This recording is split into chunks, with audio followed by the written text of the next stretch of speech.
Hey, you. Yeah, you wake up. Come on. The morning show's starting. And Mike's got a new look again?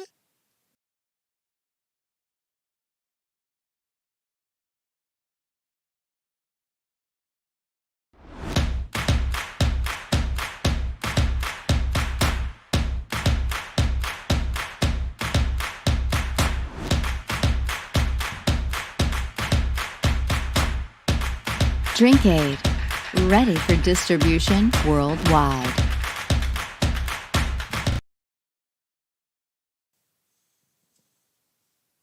How was your night? Did you sleep well? I hope you did. And I hope your Saturday night wasn't too fun, and if it was, you better be drinking that drink aid ASAP. Here's what you missed. And it has a lot to do with college football. Well, and before we get to that, Rafael Nadal and Novak Djokovic will be playing at the crack of dawn for the French Open final as we do the show. Had to throw that in there. Anyways, yesterday, Oklahoma held off a Texas comeback and won the Red River Showdown in 4 overtimes. Alabama beat Ole Miss late in a game that featured the most yards in SEC history, breaking the record of Tennessee and Missouri in 2016. Speaking of Missouri, they dropped LSU to 1-2 with a late goal line stand. North Carolina and Virginia Tech combined for the most points in an ACC-ranked game in history as they won 56-45 over the Hokies.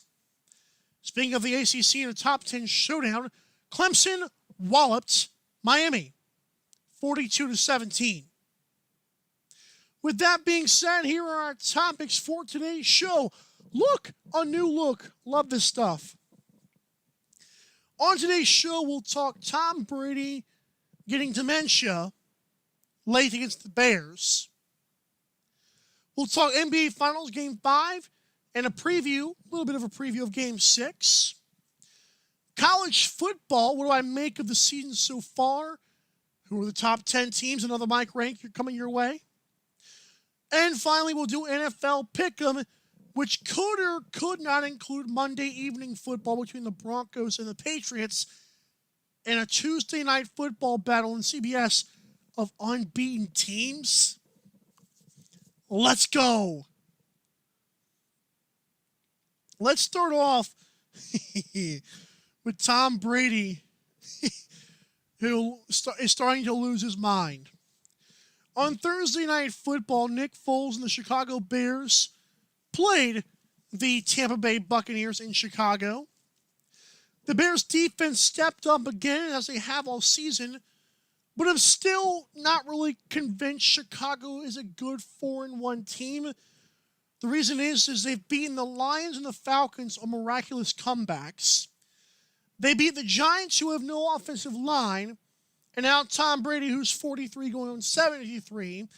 And as Barry McCockner put it on Twitter, he said, you hate to see somebody starting to show signs of dementia at such a young age of 43. The dude is a must follow, especially if you're like me, you don't like Tom Brady. Great follow. Chicago's next 2 games are against Carolina and the LA Rams, so you're basically looking at 6-1 for the Chicago Bears right now. And Matt Nagy said, we have found ways to win, and I think this team is special. Listen, 4-1 feels really good if you're Matt Nagy, considering the garbage that he's given to the Chicago fan base the last couple of seasons, a.k.a. holding back Mitchell Trubisky, holding back David Montgomery. Allen Robinson has never really been involved in the game plan as much as you'd like. What do I know? And they should have lost this game when instead of running down the clock and kicking the field goal, Matt Nagy elects to throw the ball on 2nd down. It goes through Allen Robinson's hands and on great coverage. And so Tom Brady got another shot with about a minute and a half left. And somehow he forgot that it was 4th down, which I gotta admit is completely J.R. Smith-esque, and I loved every second of it. I loved it. Loved that I saw the end of that game.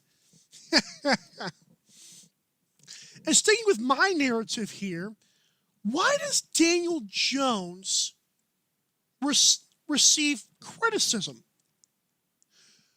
The Giants were also at the Bears, okay? But the Buccaneers have the GOAT and Tom Brady, supposedly. That's what people tell me. They have Bruce Arians as a head coach, Mike Evans, Rob Gronkowski and Cameron Brate, and Ronald Jones rushed for over 100 yards. Daniel Jones with a rookie head coach with no offensive line, with his best target maybe being Evan Ingram, I don't know.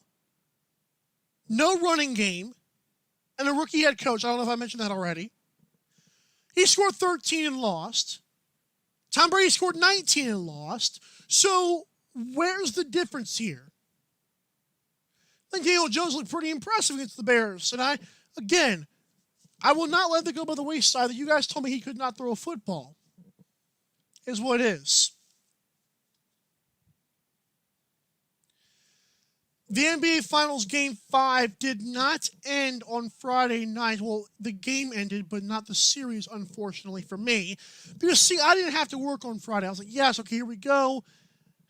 Jimmy Butler showed up again. And now, today, I have to work, and I'm going to hopefully catch the second half, but I highly doubt it. When Jimmy Butler is trying to score first, the Heat are 2-0 in this series. It's amazing what I can do when I tell you guys what happens. Like I see, it's called Mike Said It First. I went on Twitter and I was bombarded by Heat fans who said, "Oh, you have no idea what you're talking about. Jimmy Butler's great, blah, blah, blah." They're 2-0 when he scores 30 plus in the series and looks to score first. The man has had 2 all-time performances, and Friday, of course, was no exception. The man played all but 48 seconds of a 48-minute game. That's incredible. As a Heat fan, I'm loving every second of this because I get to see LeBron James win his 4th or the Heat win their 4th ring. Speaking of LeBron James, for a man who has a great PR team, he somehow is scrutinized after every single thing he does. He scored 40 points. 40 points in a closeout game. And morons like Jay Williams said, well, he should have taken that shot and lived with the result. You mean the one where it's over 3 defenders with a 4th one closing? He whips the ball to Danny Green, who is literally wide open. He's so wide open he could have bought KFC. And he clanks it. But LeBron James, this isn't the killer that we need him to be. Never mind the fact he's had 5 finals games now where he scored 40 points and lost. 5 finals games where he scored at least 40 and lost. That's borderline impossible. Leave it to Danny Green, though. I'll put it this way. I said before the series, Lakers in 6. I'm going to stand my ground. I believe Lakers will close out the Heat in 6 today. And Kobe, this is for you. Shout out to the Seattle Storm, by the way, who also won their 4th championship. A lot of 4s going on here. 4th championship for Seattle Storm. Brianna Stewart was named Finals MVP. Sue Bird has won a Finals in all decades the WNBA has been in existence. It's pretty good stuff from Sue Bird. She's incredible. Let's talk some college football, baby. Okay, so as an LSU fan, I don't care for Ed Orgeron, and yesterday was another reason why. Missouri beat the defending national champions on a late goal line stand. LSU now falls to 1-2. Besides the season, which is last year where LSU went 12-0 and 15-0, if you want to talk about that. Besides that, Coach O has not done much. See, a great coach is not necessarily, can you win a championship? It's if you have a really pathetic roster like LSU has, can you elevate them Will they buy into what you're selling them? And so far, it's a big fat no. LSU has not looked good at all. Their defense has been trash. Offense was stood up at the goal line yesterday. I'm not a fan of Ed Orgeron. I have not been since he's been hired at LSU. I'm sorry. Alabama again had no defense, but Ole Miss self-imploded late and helped the Crimson Tide win. Granted, the Alabama Crimson Tide defense was so bad that Nick Saban was forced to say, I wonder if they had our signals. See, he was bluffing, but that's pretty good, though. Najee Harris, on the other hand, for Alabama, ran for 200 yards and became the third running back in Alabama's history to score 5 touchdowns in a game. Again, I'm not impressed because it was the Ole Miss defense, but Najee Harris is fast. He's a powerful runner. He's also a great reader of the defense. Going to be a good back. Speaking of running backs, how about quarterbacks that like to run? Sam Ehlinger led a massive comeback for Texas, but Oklahoma did prevail in 4 overtimes. The game was looking kind of, suspect for a little bit. My dumb self went to a Mexican restaurant and missed the overtime. Actually, I missed the 14-point comeback at the same time, and I was very mad about that. But Sam Ehlinger is now 1-4 against Oklahoma, and I've lost a little bit of respect for a guy that I've supported since he was about a freshman or a sophomore. He had at least 4 underthrows in this game where I was like, I don't know why a senior quarterback is not getting those balls down the field, man. But one thing I did like is he did show that Joe Burrow and Tom Brady, Deshaun Watson desire to win. I've said Deshaun Watson is one of those guys where he could throw 3 interceptions in a game, but in the fourth quarter he'll transform into some great player. I don't know what it is. He's got the it factor. Speaking of great quarterbacks, possibly the best quarterback in quite some time coming out of college, Trevor Lawrence dominated again. He was physical all night with Clemson as they destroyed Miami 42-17. And Travis Etienne, the lead running back, is still absolutely amazing. Okay, so here is a college football mic rank. It's my top 10, and I kind of compromised on this because here's the thing.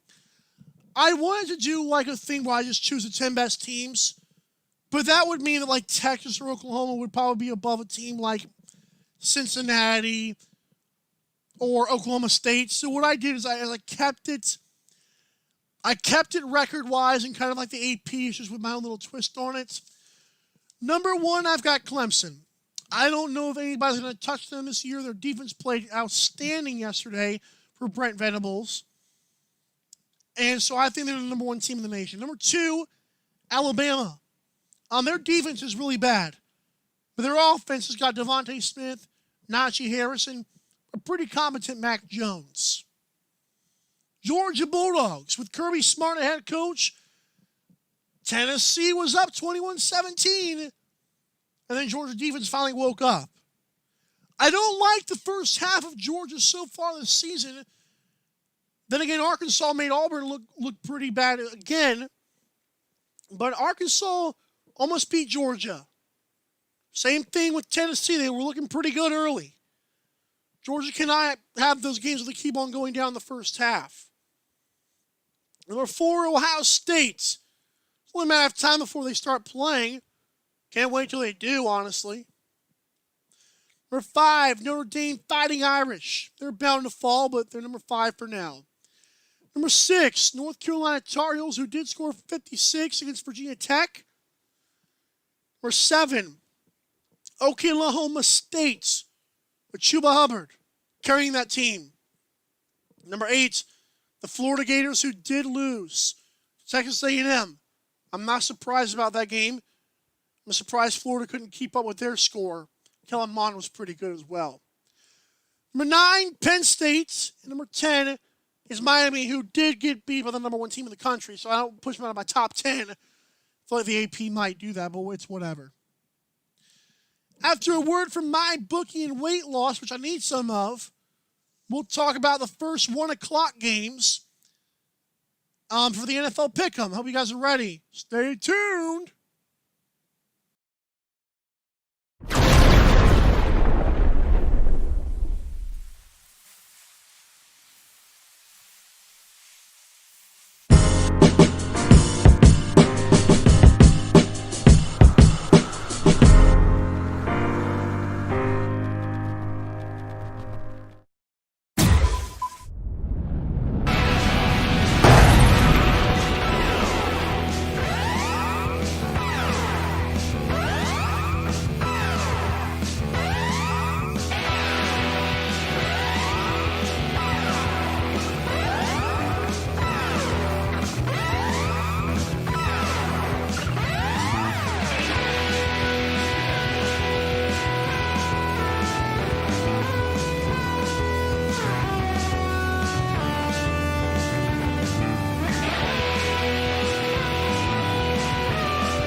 All right, you guys ready?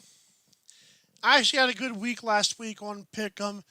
I had 12 points last week, and I'm very happy about that. So last week, Browns did beat the Cowboys. I picked the Cowboys to win. My bad. Carolina beat Arizona. That was interesting. And Eagles did beat the 49ers with Nick Mullins being benched for C.J. Beathard in crunch time. And I did choose Tampa Bay to beat Chicago, but I thought Chicago would keep it close, and they won. At 42 games correct, 81% on the season, that's 83,000 ranked, which is actually pretty good for ESPN Picks Can Pick 'em. The best is 53. I've got 42. I feel pretty good about myself. Okay, let's see if I can have another good week.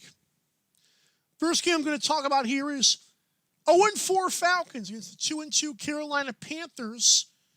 54% of you guys believe the Falcons will win, and they are only favored by 2.5 points. Teddy Bridgewater, I believe, is 2-1 or 3-1 against the Falcons. Those games, of course, were with the Vikings. I do believe the Falcons are not done yet. I said since day one they would play devil's advocate in the NFC South and would give some teams a run for their money. Of course, 0-4 and blowing 2 leads has not helped that fact, has not helped my credibility. But I do believe that the Falcons will win this game 27-24. Not confident in that pick, but I do believe. And did you know that Teddy Bridgewater has got the 7th most passing yards in the NFL so far? It's pretty good. I still don't know if the Panthers can score at the Falcons this week. The 1-2-1 Cincinnati Bengals will take on the 3-1 Baltimore Ravens. Baltimore, 98% believe the Ravens will win. They're 12-point favorites at home. Lamar Jackson, Marquise Brown, Mark Andrews were all banged up in practice but are now expected to play. Big surprise. It's not good Lamar Jackson has a knee problem. It's also not good Marquise Brown continues to have a knee problem. I don't know what it is about these little fast guys, but Henry Ruggs, Hollywood Brown, these little fast skinny dudes always have knee problems and hamstring issues. I don't like that. I never have, never will. We'll see, though. I believe the Ravens defense will make Joe Burrow be exposed. 31-17 Ravens. Again, Joe Burrow might keep it close, but I could see an interception, maybe 2. I can see a couple turnovers for the Bengals, basically. And Joe Mixon, I believe, will play. The 2-2 Las Vegas Raiders. Another division game is they'll take on the 4-0 Chiefs. 97% believe KC will win. And KC is 11-point favorites with 55.5 point over-under. I believe Josh Jacobs and Clyde Edwards-Helaire could be big factors here. Derek Carr's had a good season so far as well. And I like Hunter Renfrow. I just don't know if the Raiders have enough offensively to contend with the Chiefs. I think it'll be about a one-score game. The Chiefs will win, though, 27-20. In a lower scoring game than people think. At 55.5 is a lot of points for those two teams. 3-1 Rams, 1-3 Washington football team. As Kyle Allen gets the start. As Dwayne Haskins. Wait. You're telling me Dwayne Haskins was benched? What do I know? Apparently Mike knows more than you think he does. And I told you guys that since day one, Haskins was not good. Well, apparently he's not. Haha. Okay, so 96% believe the Rams will win on the road, and the Rams are 7-point road favorites. Kyle Allen does not make mistakes, so I may keep the game lower scoring than you think. The over-under is only 46 anyways. I believe the Rams will win 23-14. They only beat the Giants 23-9. Interesting. But I'll pick the Rams to win 23-14 at Washington. The 1-2-1 Philadelphia Eagles, who finally got a win against the Nick Mullins-led 49ers on Sunday Night Football, will take on the 3-0 Steelers. 93% of you guys agree the Steelers will win at home. They are 7.5-point favorites with an over-under of 44.5. It's not a lot of points. I believe Steelers will win 31-13 and win pretty easily. Their defense will crush Carson Wentz, who has not been very good this year, although play calling has not helped that either. The 2-2 Arizona Cardinals. Kyler Murray and company were looking like Super Bowl contenders in week 1 and 2. Not so much the last 2 weeks. Well, what do you do to rebound from that? You play the 0-4 Jets. Excuse me. The Jets did just activate Le'Veon Bell off the injured reserve list. And here's the best part about that. Like, it'd be one thing if Le'Veon Bell was being used correctly with Adam Gase. He hasn't been. Rashad Perriman has been ruled out of the game, according to Adam Schefter. Whoop-de-doo. Cardinals are only 7-point favorites, and I'm kind of shocked about that. I feel like the Vegas bettors are drinking the Kool-Aid of the Cardinals not being good as we thought they were. But Kyler Murray, make no mistake, should win this game by more than 7 points. I think Cardinals will win 30-21. Sam Darnold and company scored 28 last week on Thursday Night Football against the Broncos with Brett Rippon. I believe they'll score 21 here, but again, the Cardinals will just be too much for them. The 1-3 Jaguars in an AFC South matchup with the 0-4 Texans. 78% believe the Texans will win. I almost said they would. Texans are 5.5-point home favorites with Romeo Crennel now coaching the football team. I believe he was the defensive coordinator. Bye-bye Bill O'Brien. About time, too. Holy cow. I believe the Jacksonville Jaguars will win 28-26. This is a Gardner Minshew kind of game. And Cashew gonna let things rip. I can't wait. All right, when I come back, we'll talk about games such as my Colts against the Cleveland Browns. Who wins that game? Does Daniel Jones have a shot against the Cowboys? Will Monday evening football be played? And Tuesday night football between the Bills and the Titans. You won't want to miss that. I'll be right back. This is Good Morning with Mike Stood It First on 12 Ounce Sports.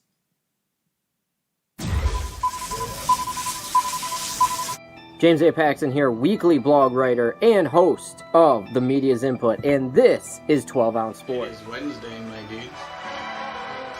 Fantastic. It's all this money, and that's it? We're okay with that? No. Baloney. I'm going to tell you what I think should happen. The one, the only king on the ice himself, Philly Pete, and we are live on 12 Ounce Sports and Zingo TV, channel 7. We talk about this every single week. Every single week somebody else is up for the document. Everyone, two talking minors. We're getting new at this thing.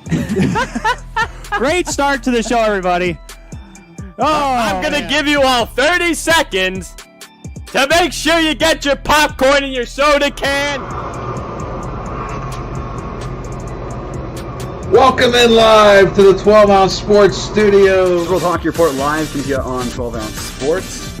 Cody Jansen with you, joined with Cam It's Jansen. the one and only Pop DiBiase, the primetime capper.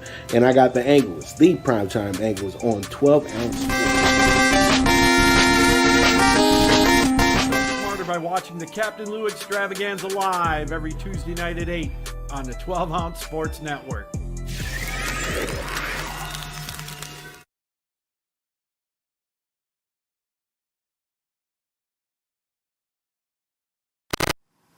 For the marching exercise, you want to sit down in the center front of your chair, bring your feet shoulder width apart, and form a 90-degree angle with your knees.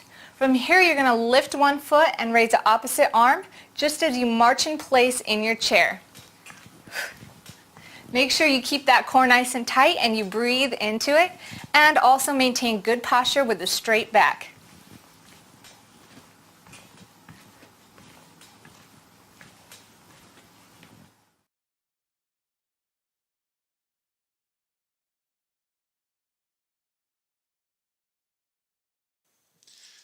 Let's recap the first 1 o'clock games that I did. I believe the Falcons will win against the Panthers 27-24. Teddy Bridgewater will finally come back down to earth against the Falcons, a team that he plays pretty well. Also, the Bengals and the Ravens. I believe the Ravens will expose Joe Burrow and win 31-17. Chiefs will beat the Raiders 27-20 in a low-scoring affair. Rams will beat Kyle Allen and the Washington football team 23-14. Steelers will mock Eagles 31-13. The Cardinals will beat the Jets 30-21. And Le'Veon Bell's return, whoa. And the Jaguars will upset the Texans 28-26 in Romeo Crennel's debut. Okay, it's time for part 2 of the Pick'em. We have a couple of late afternoon games. Then we'll get into those primetime games, which quite a few of them. And, of course, Patriots-Broncos game is in jeopardy. We'll talk about that as well. So the 49ers are 2-2. They'll host the 1-3 Dolphins. 89% believe the 49ers will win, and they are 8-point favorites. If I'm not mistaken, Jimmy Garoppolo, I believe, is coming back. I'm not sure if I heard that correctly. I don't know why I believe Jimmy Garoppolo is playing this weekend. I believe 49ers will win 31-17. I believe their offense will get back on track. I believe Raheem Mostert is playing as well. 58% believe the Browns will beat the Colts in a battle of 3-1 teams, what should be a pretty good game. Browns are 1-point favorites. The Colts were actually 1.5-point favorites, so kind of flip-flopping there, if you will. It's kind of like a flip-flopper, ain't it? I don't have that graphic anymore. Real Mike City First fans know. So at first I picked the Browns to win this football game like 58% of people did. But then I started thinking about how the game would be played. I feel like this game is going to be played very tough and physical. And I believe the Browns' defense gives up too much passing yards. I do not trust Phillip Rivers at all. As a Colts fan, I do not trust Phillip Rivers. I do trust Frank Reich and that coaching staff to get the job done. I believe the Colts will win 24-21 and bring Baker Mayfield back down to earth. Unfortunately, progressive commercials are still a thing, and those are bad. The 0-4 Giants at the 1-3 Cowboys. 95% believe the Cowboys will win. You're 100% correct with that. Cowboys are only 8.5-point favorites, and I believe that they should be more than that. They will win 31-17. Dak Prescott has owned the Giants. Giants have no running game whatsoever. No offensive line whatsoever. Their defense is suspect. Oh, can Daniel Jones get it back on track? No. Rookie coach no O-line, no good running back. Come on, guys. What are we expecting here? Cowboys should win this game easily by at least 2 scores. I'll be shocked if they don't. The 1-3 Vikings against the 4-0 Seahawks on Sunday Night Football. Seahawks are 7-point favorites in a 57.5 over-under, which is pretty insane. I believe Seattle will win 27-17. Russell Wilson has been the MVP thus far, and he will continue that trend. People are saying, oh, well, Kirk Cousins is really good on Sunday Night Football. I could care less, okay? So I believe Seahawks will win 27-17. Monday evening football was almost a thing, but the Patriots have been shut down. The facility has been shut down again. This is according to Adam Schefter just a few minutes ago, actually. Patriots had one new positive test this morning.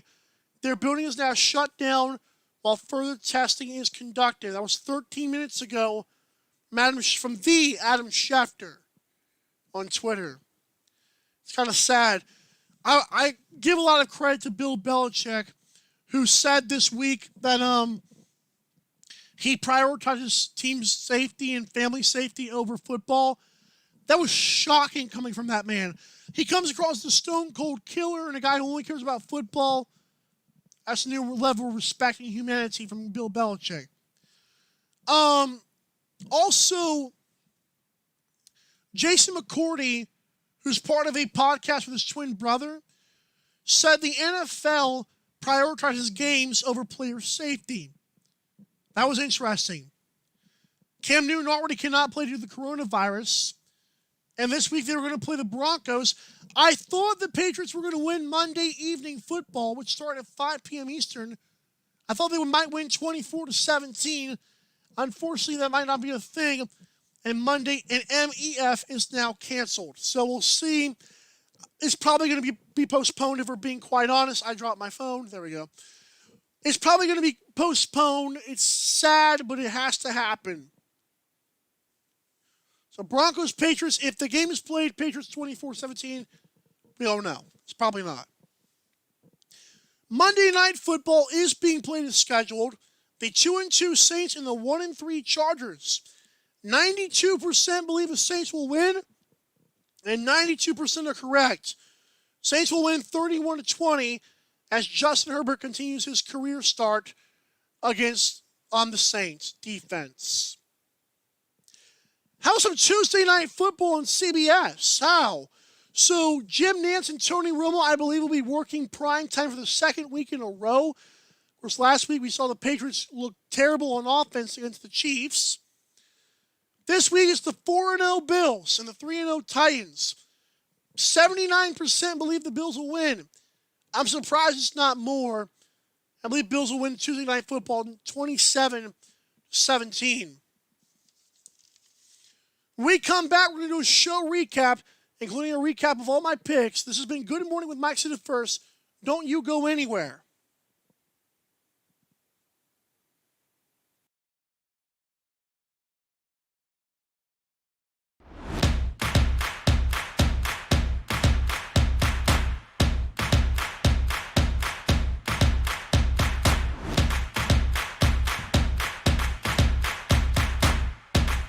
Drink Aid, ready for distribution worldwide.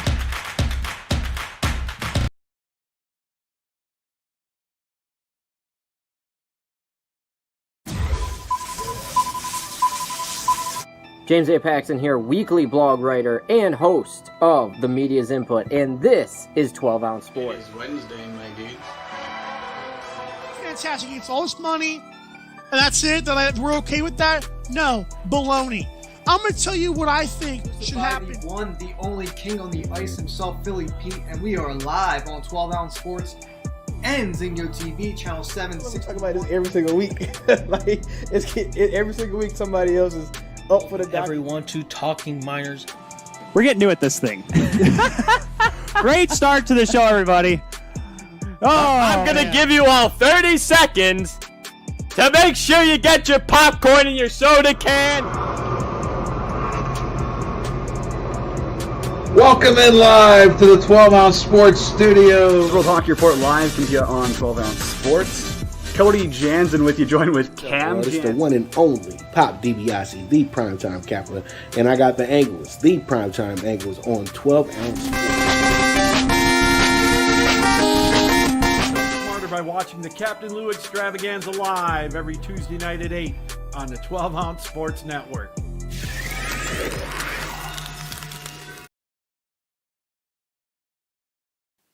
I have a little bit of a Twitter joke here. This is from at SLY Coopster, so Sly Coopster.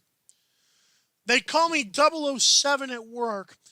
0 motivation, 0 skill, and 7 bathroom breaks. There you go. It's time for a show recap, which is presented proudly by 12ouncesportsnetwork.com/Amazon. When you go to that website, you'll go straight to Amazon. You can get your stuff fast like you usually do. Only difference is we get some money out of it because like saying that people are saying, hey, they're listening to 12 Ounce Sports and we didn't even know it. But thankfully you guys do. It costs you nothing. Actually, it might cost you 5 seconds. That's it. 12ouncesportsnetwork.com/Amazon. Here is our show recap.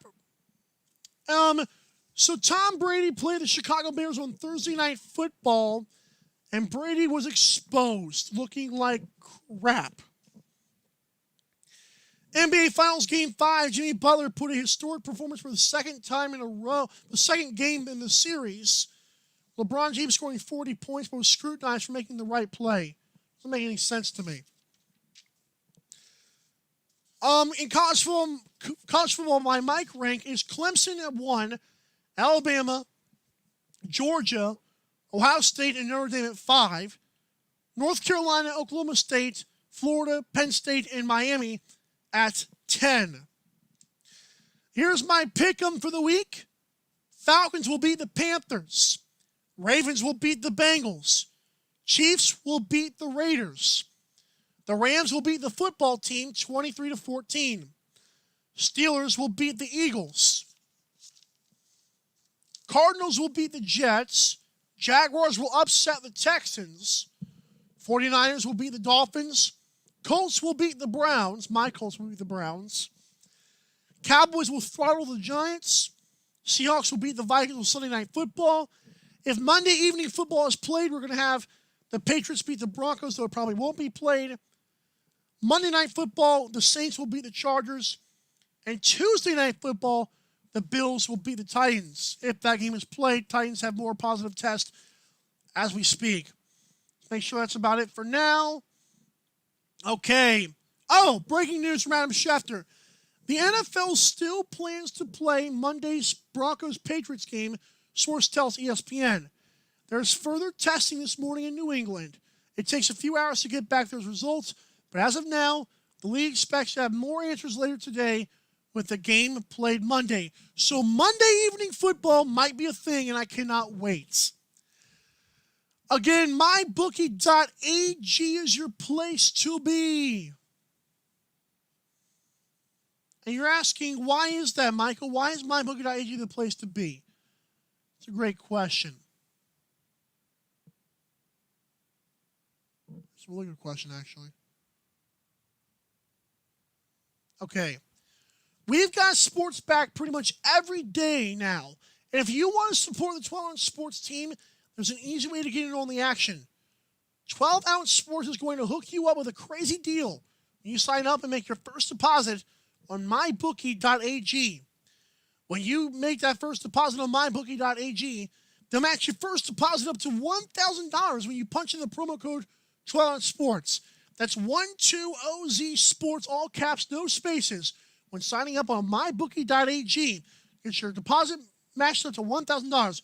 Remember to always play responsibly. That's it for now. Thank you for watching and listening to Good Morning with Mike Smith first. A reminder, I want to thank everybody for watching the live portion. And if you're like most who came for the replay, thank you again. See you guys Tuesday night at 10 p.m. Eastern on 12 Ounce Sports. Enjoy the football day. Let me make sure that, let's see who's winning that